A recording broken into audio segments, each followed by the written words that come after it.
Welcome back, One Team, One Podcast. It's your boy Matt. It's been a couple weeks.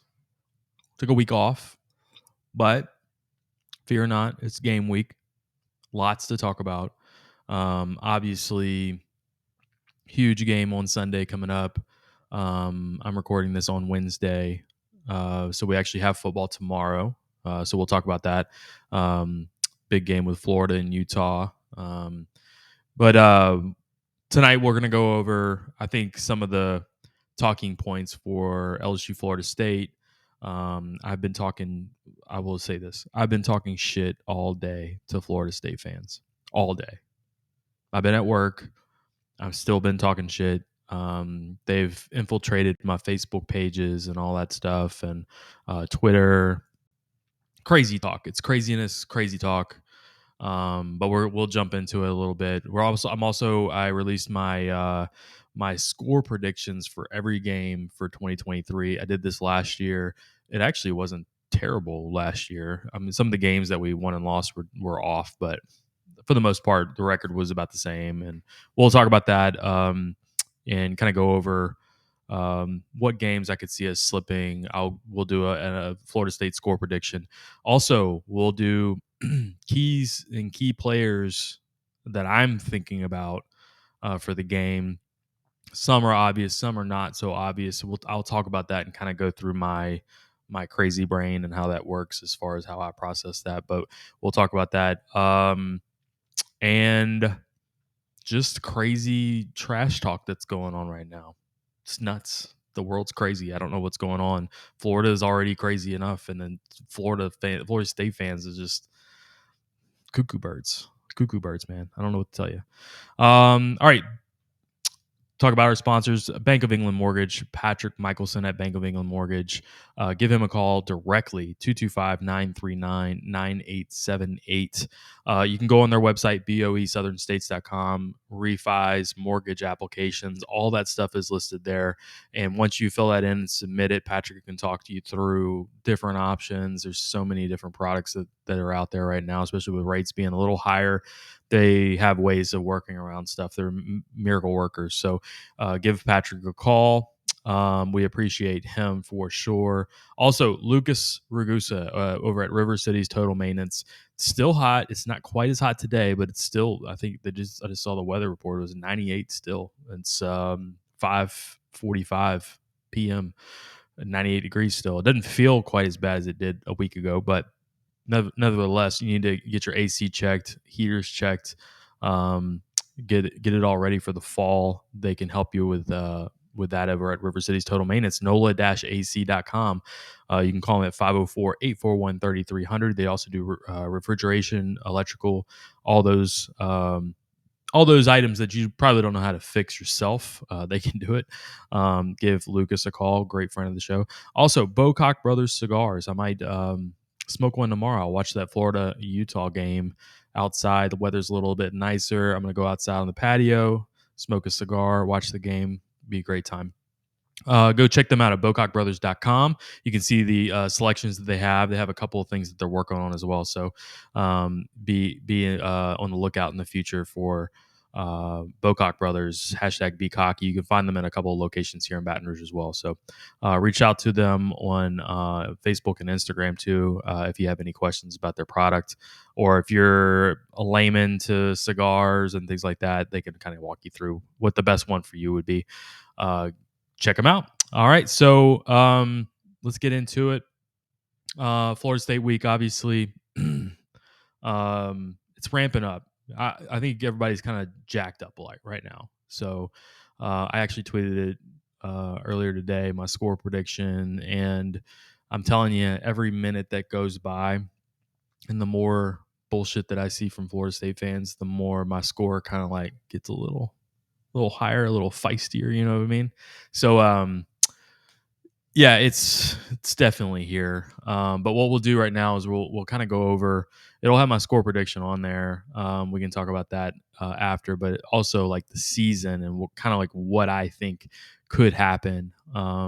Obviously, who am I? But I like to do this. I like to look at this afterwards and see where I was like completely ridiculously wrong at and where I was kind of like right on. But this is my thoughts of kind of what I think could happen this year. So, all right, on the screen. So if you're on the podcast, I'll walk you through it too. But game by game, I have us beating Florida State. 34-28 is my score, beating Florida State, going 1-0. We'll break down that game in a second. Grambling, obvious win, 56-7 is my score there.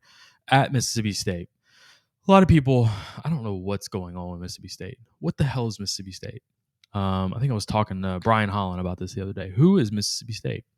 No Mike Leach. Offense is probably not quite the same.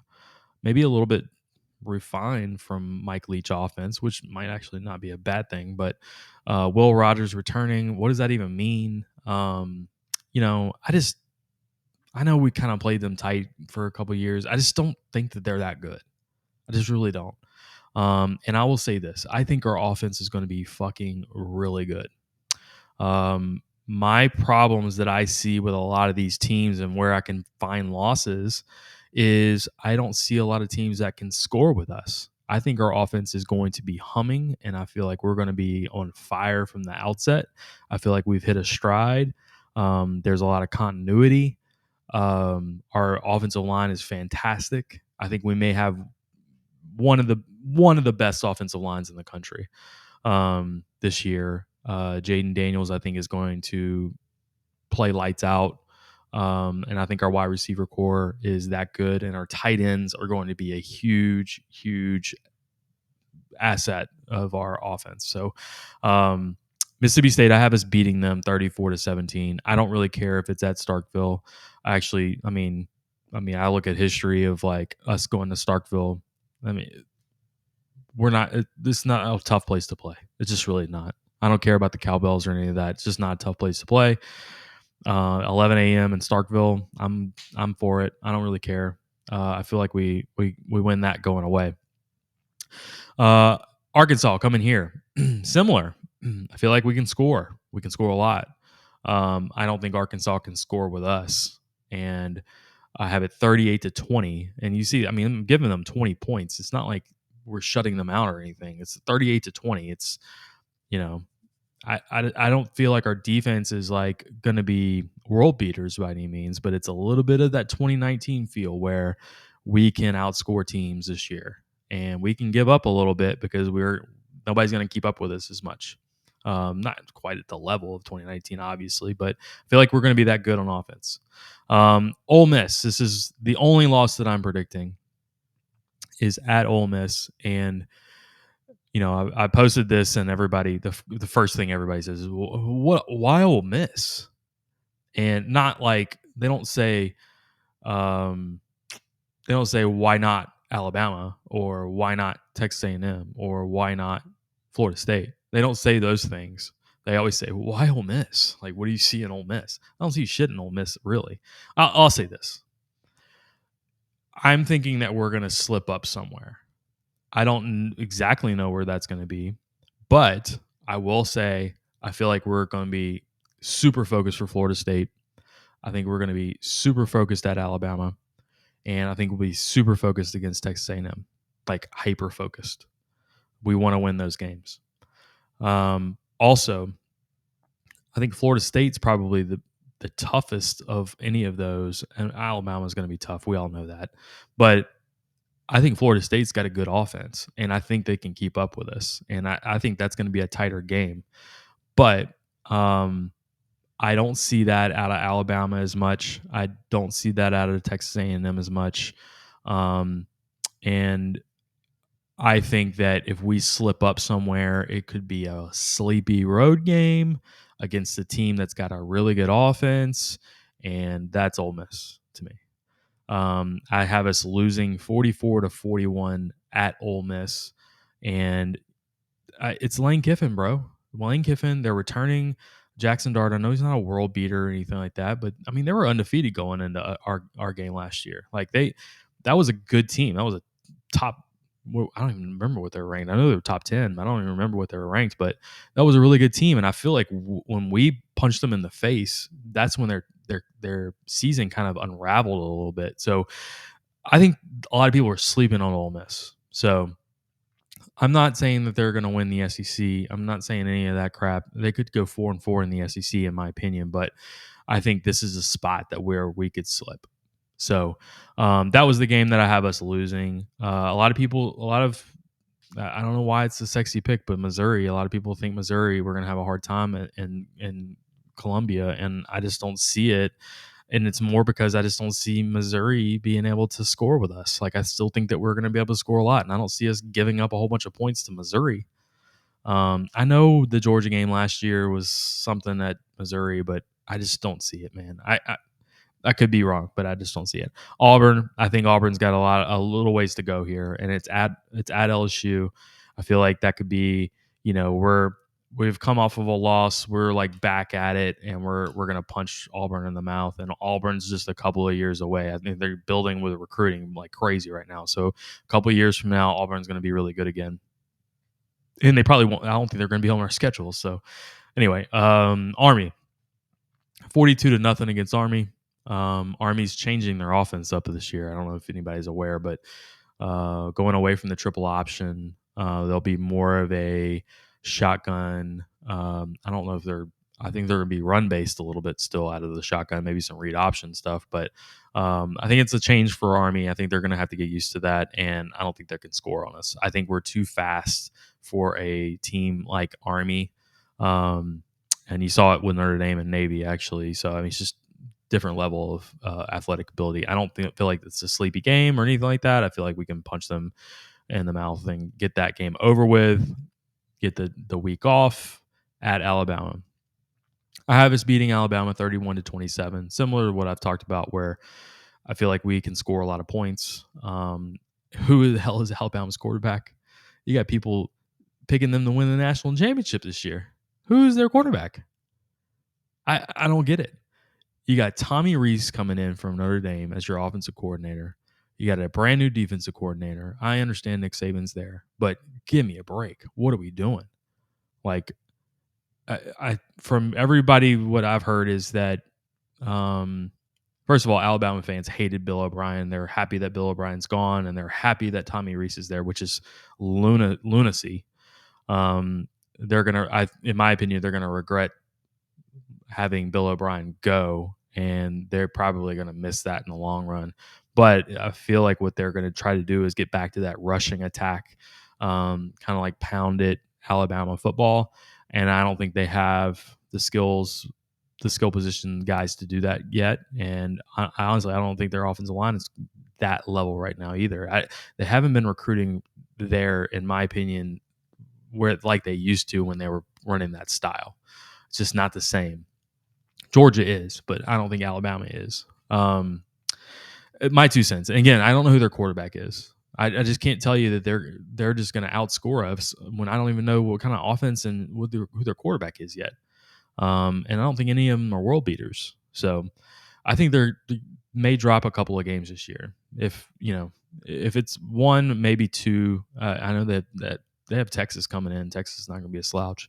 So I have us winning there. I have Florida coming here, and I feel like we're going to boat race Florida. I'm going to talk a little bit about that Florida-Utah game. I am not high on Florida at all. Florida could finish. I think Vandy will finish last.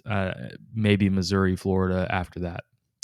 Georgia State could be a sloppier game, but I have us winning 41-17.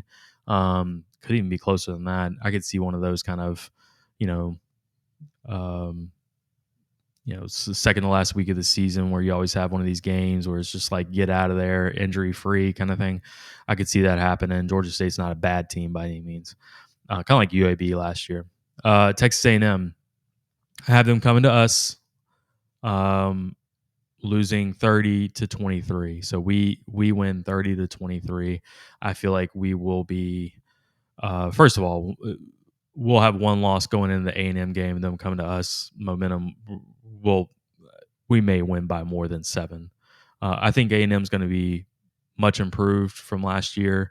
I think what you saw at A&M last year is going to be more indicative of what they'll look like this year.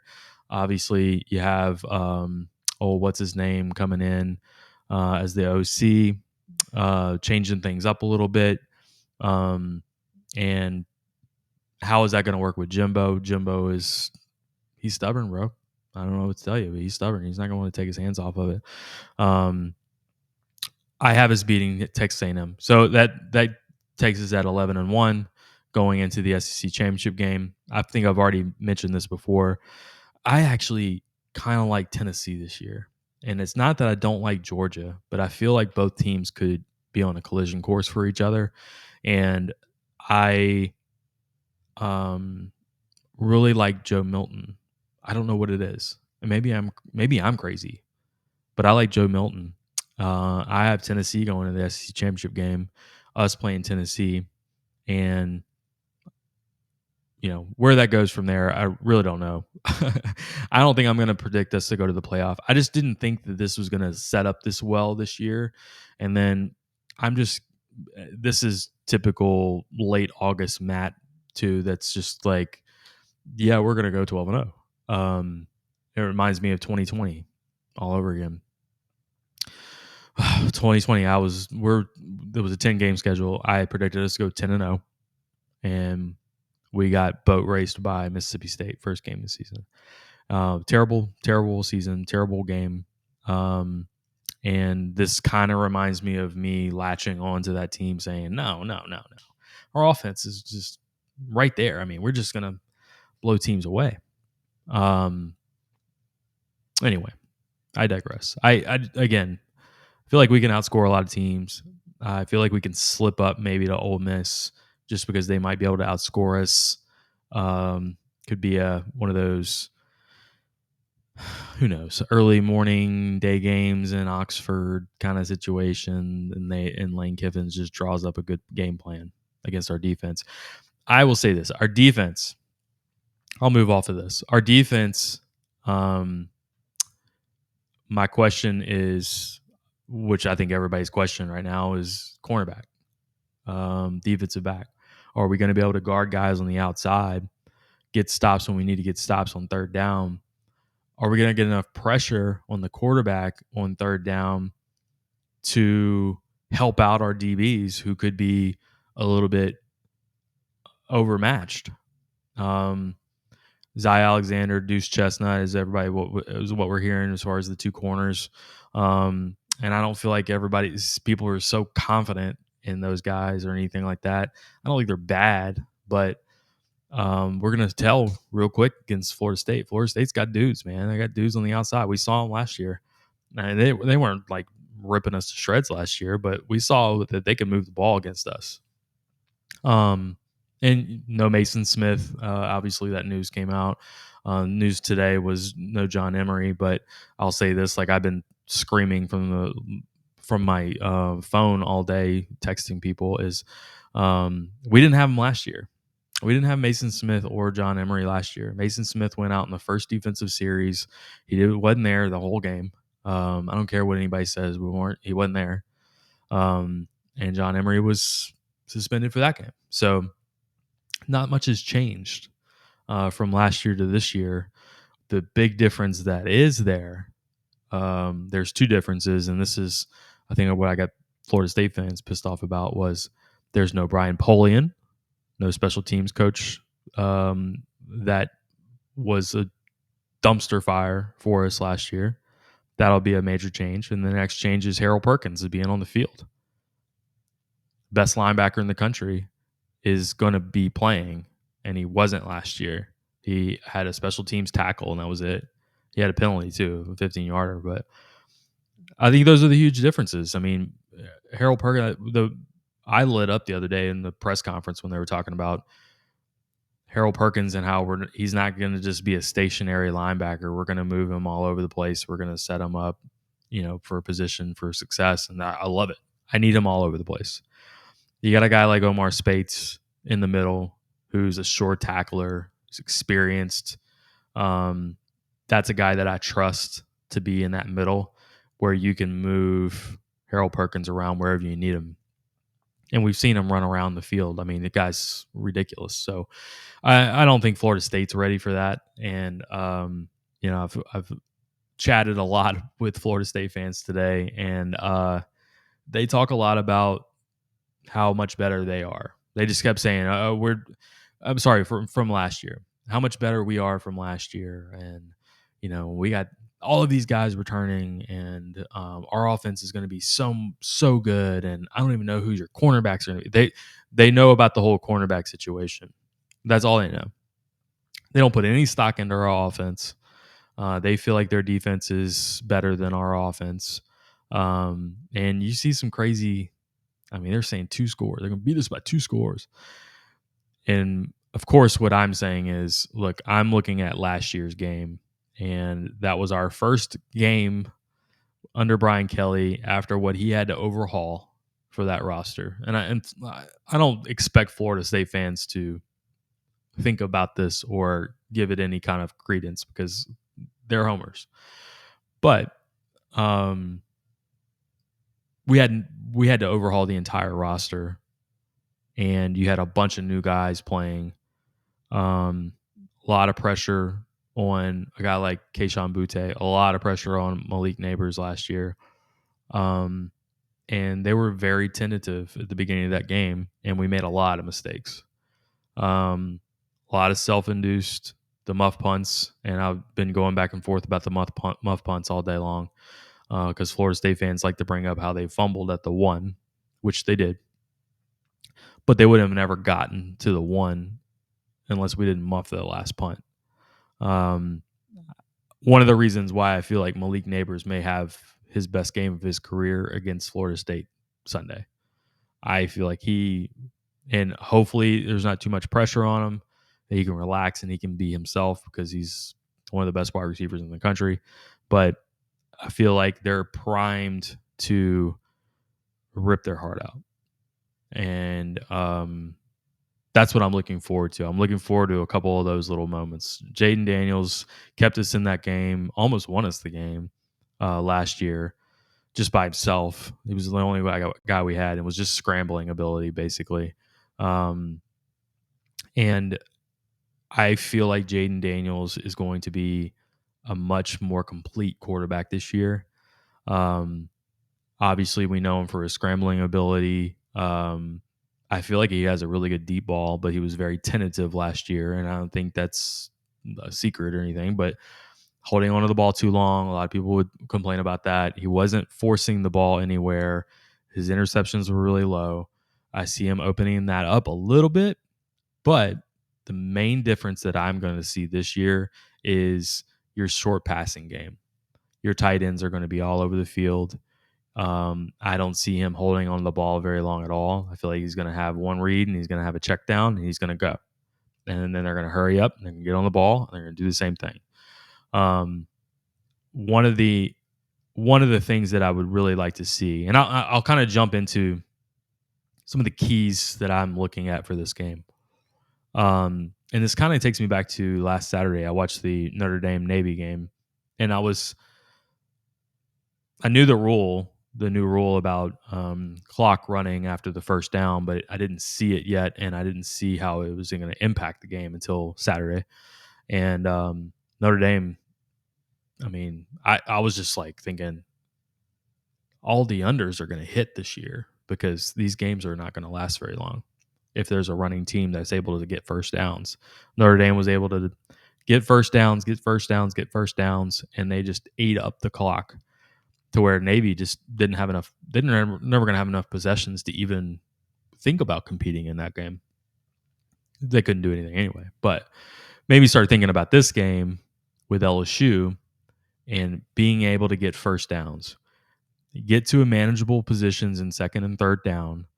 Get your first down. And that starts making me think about these check downs. I don't necessarily think that we're going to be able to run the ball down Florida State's throat all game, but we're going to have spots to do that. Maybe first down, second down, out of a shotgun zone read kind of situation. But to me, that third down is going to be tight ends, backs out of the backfield, things like that to kind of get the chains moving. And I think whoever can do that best in this game is probably going to win because you're going to be able to control the game the entire time. I think that rule is probably I don't like that rule, to be honest. I wanted it back to I want it back to the way it was last year or forever, that the clock stops after a first down. I feel like there's not enough possessions as there is, and I feel like that changes the game too much. We're going to see that a lot this year. I think that's going to be a big talking point this year. I think in certain games.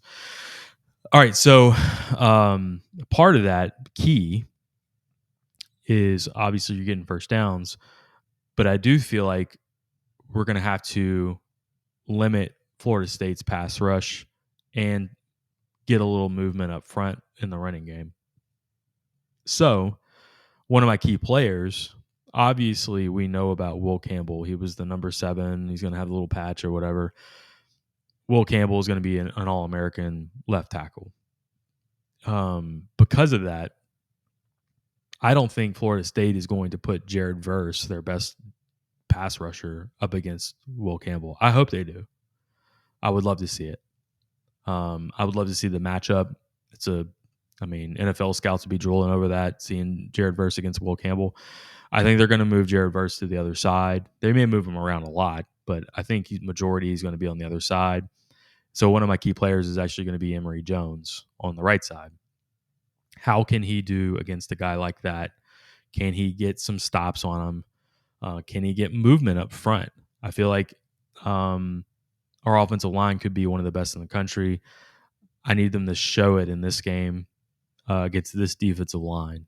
Come out and be solid for our offense, and I think that is a key to this game is the offensive line and specifically Emory Jones on that right side, because I feel like they know they don't need to be going up against Will Campbell as much as they need to go against Emory Jones. It's not a slight on Emory Jones, it's just how good Will Campbell is.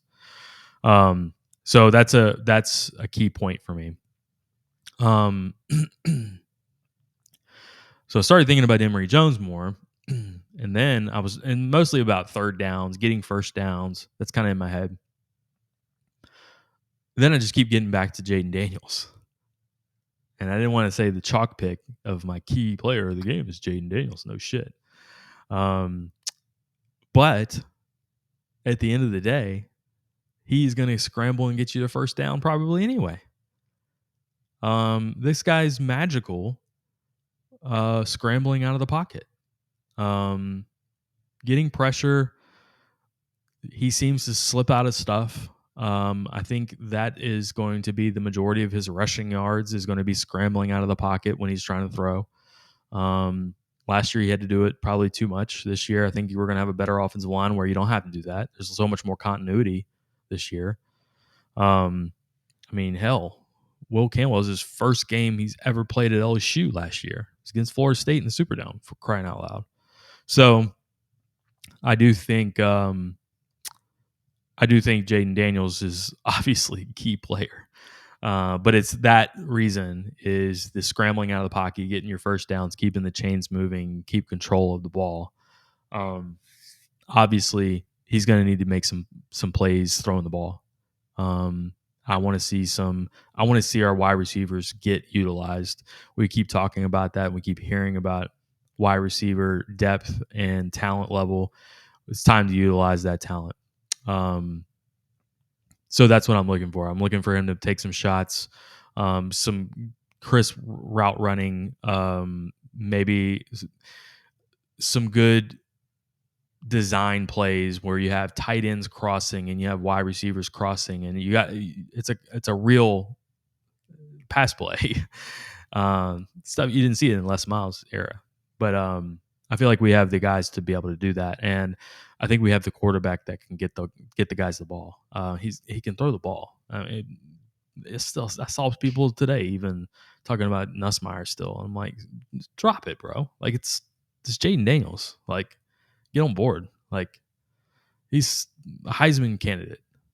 Like, I don't think he's going to win it, but I think he's going to put up really great numbers. And he's got the ability. So, looking for him to make a statement in this game. He's going up against Jordan Travis too, who's another good quarterback. I don't think Jordan Travis can throw the ball like Jaden Daniels can. Honestly, he's got good legs too, but I just don't think he's. I know he's put up more numbers, but I just don't think he's got the arm talent that Jaden Daniels does. Definitely not the pro prospect that Jaden Daniels is. Okay, so flipping over to the defensive side of the ball, and I started overthinking it, thinking how we have to stop the run, Mekhi Wingo. We need a good pass rush to kind of keep the defensive backs off of us.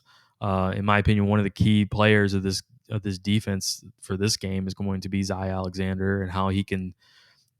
I think he's got the body to kind of stay with some of these Florida State monster wide receivers, and just kind of stick on them, make a couple of stops. But in the front end, to kind of get the pressure off your back end, you need to put pressure on the quarterback. And I know this guy can run out of the pocket. So I'm I was about to say like a Savion Jones or Quincy Wiggins, a pass rusher on the outside that can get pressure on the quarterback. And I started thinking about that more, and I was just like, no, it's Harold Perkins. It's Harold Perkins. It's always been Harold Perkins. That's your guy. Yes, you can contain on the outside to keep him from jumping out of the pocket, but Harold Perkins is right there coming through the middle, and you ain't getting away from him. I don't care who you are. We saw that last year. It's always fucking been Harold Perkins. He's the boogeyman. It's Harold Perkins.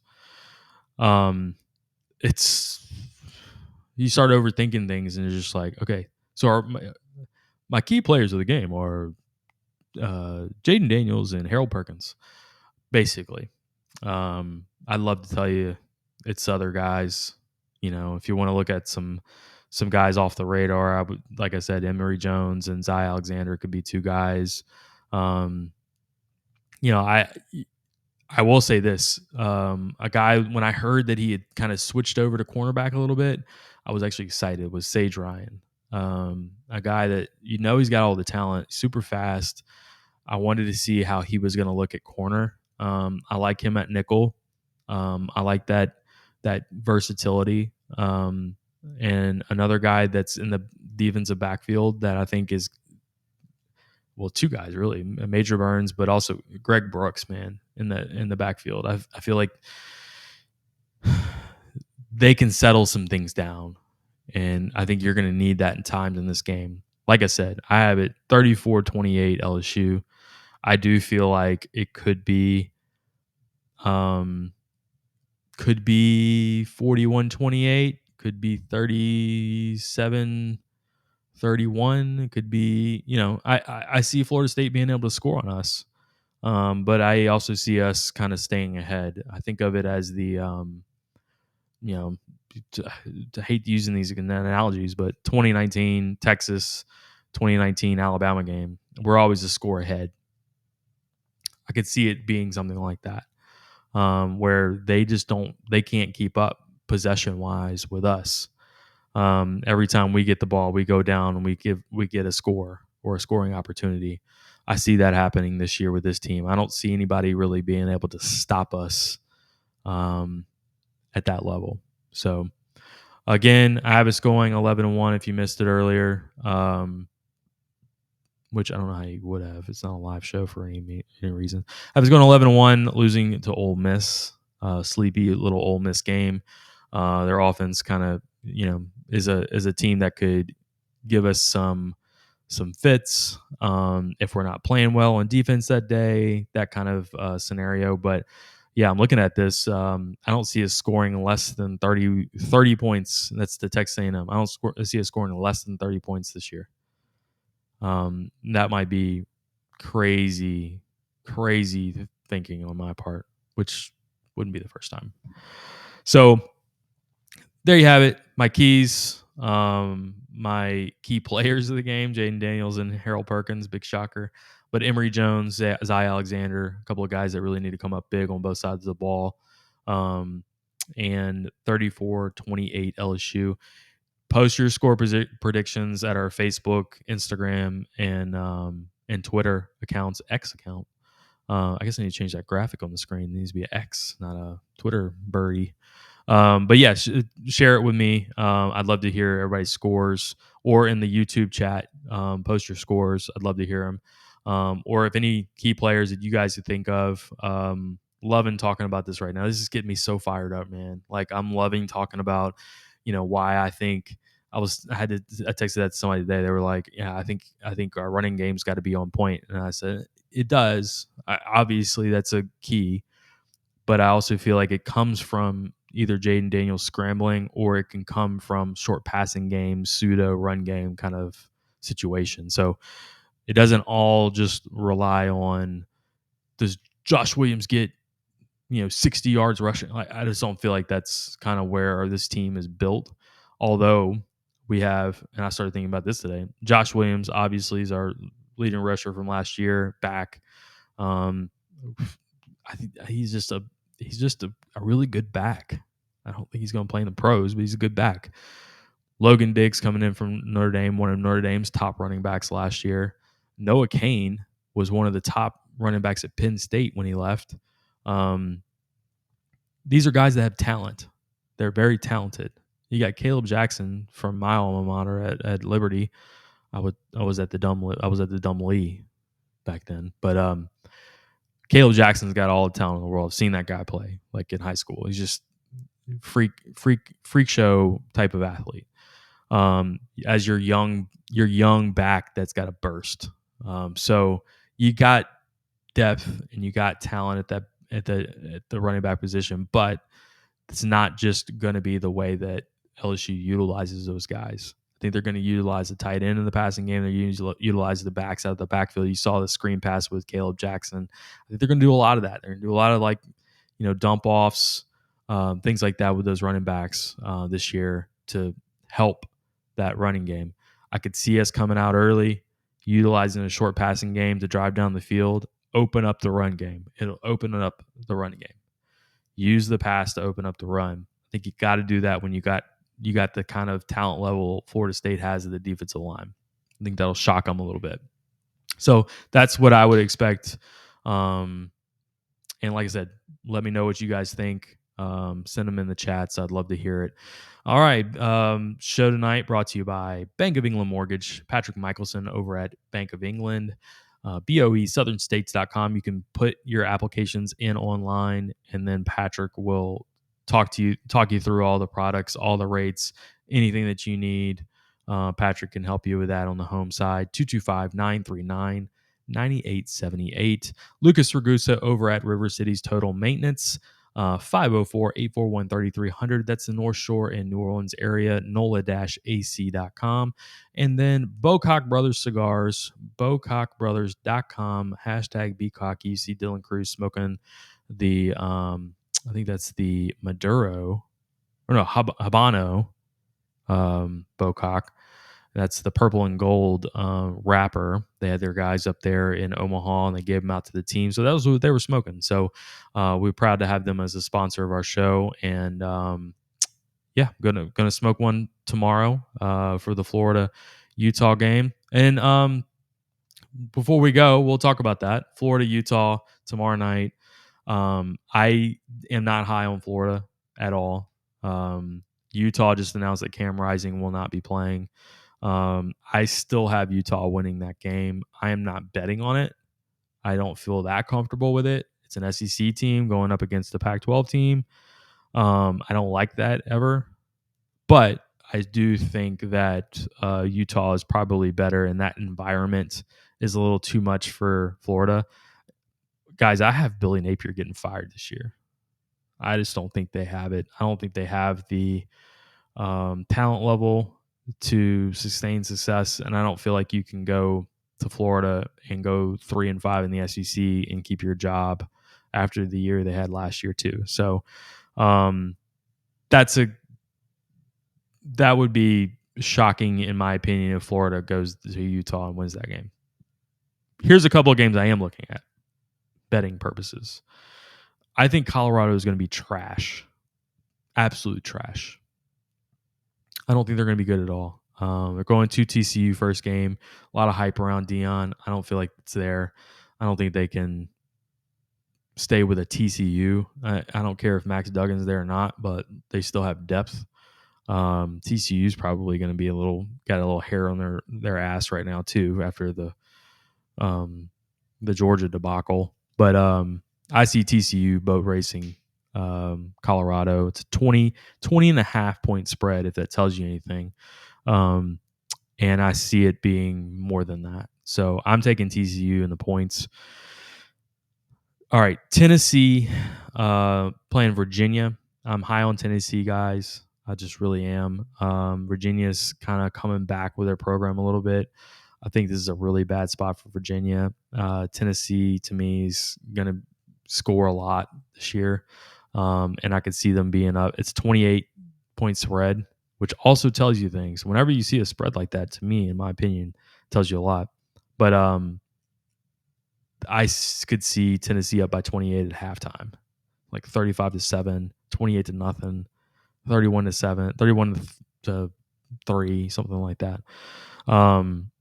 So I'm going to take Tennessee there.